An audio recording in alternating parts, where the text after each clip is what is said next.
reading the Parsha about the Sanhedrin Gedolah, the High Court of Israel.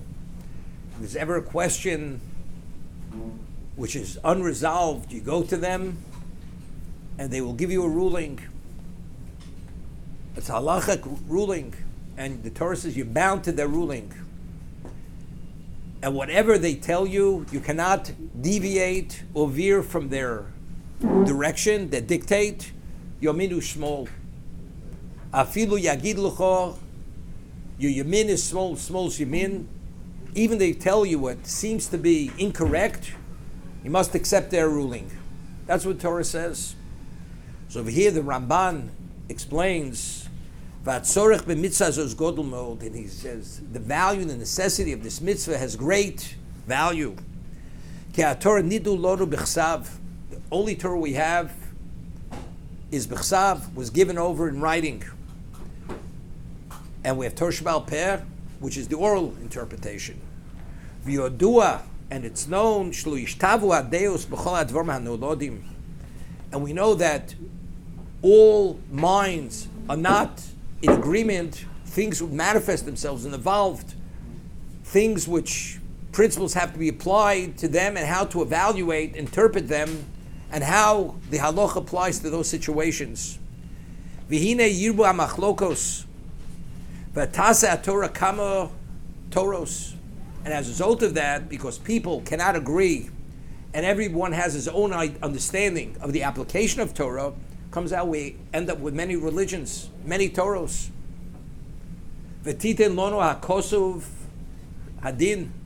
The Torah Chotach goes and gives us a definitive way to deal with all this. Shenishma lebezna godel ha'omed lefnei Hashem.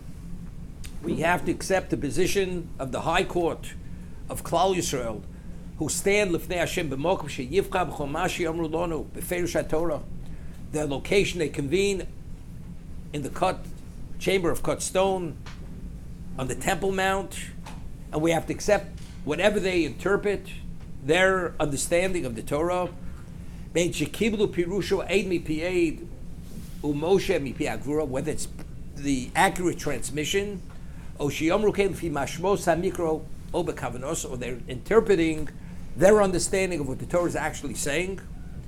Torah, HaKadosh Baruch Hu is giving the Torah based on their understanding of what the Torah is.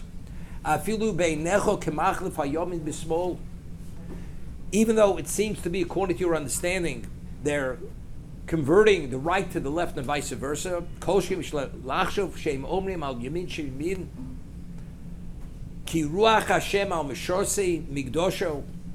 The Spirit of Hashem is on the officiants of His Migdosh. Lo Yazov es Chasidov. Hashem will not abandon His Chasidim, who are these people. La'olam nishru minatos. They have special divine clarity to be protected from making a mistake. Min hamichshol. There should not be any pitfalls. The Loshen Sifri quotes the words of the Sifri. Afilu maran beinecho al hayamin shu smol smol shu yamin shma lohem. Regardless, they're endowed with a spiritual divine understanding, because they are Hasidim and they are special people. Therefore, they're protected from making mistakes. Regardless, although we believe they're misleading us, it's irrelevant. We're mistaken. There's a famous Gemara in Sanhedrin, but the Medrash brings another different nusach of this. We know that Shimon Shetach, who was the head of the Sanhedrin Gedolah, and there was a case where a king, the question is who the king was. It Yanai, which was Shimon Shetach's brother-in-law, or was it Hurdis, that their slave committed murder?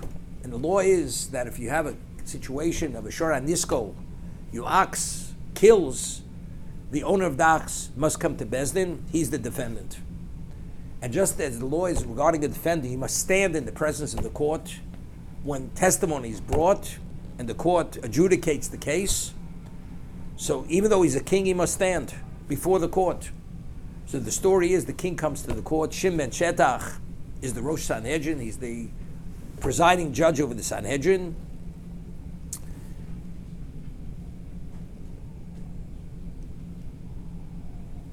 So the king comes to the court. He says to the king, you must stand on your leg, stand up. So the king says, you mean you're judging me, the king? So the king looks to his right. The judges were ashamed. They put their faces into the ground.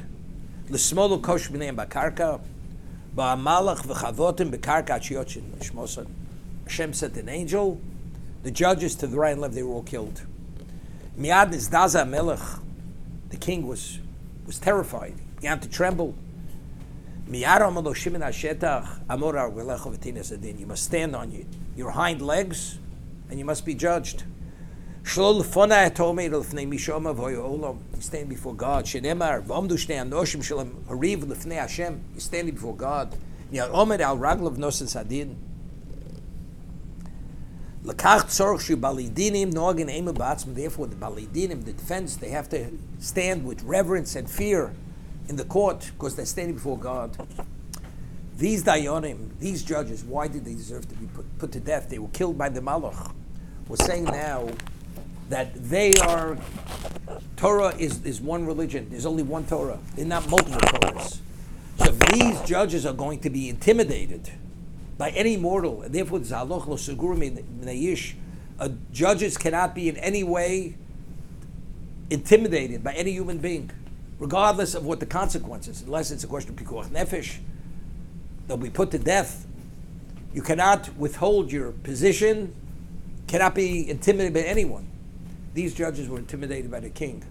So we're saying the reason why the Sanhedrin are the keepers of the religion is because they merit a Ruach Kodesh, because they're Chasidov.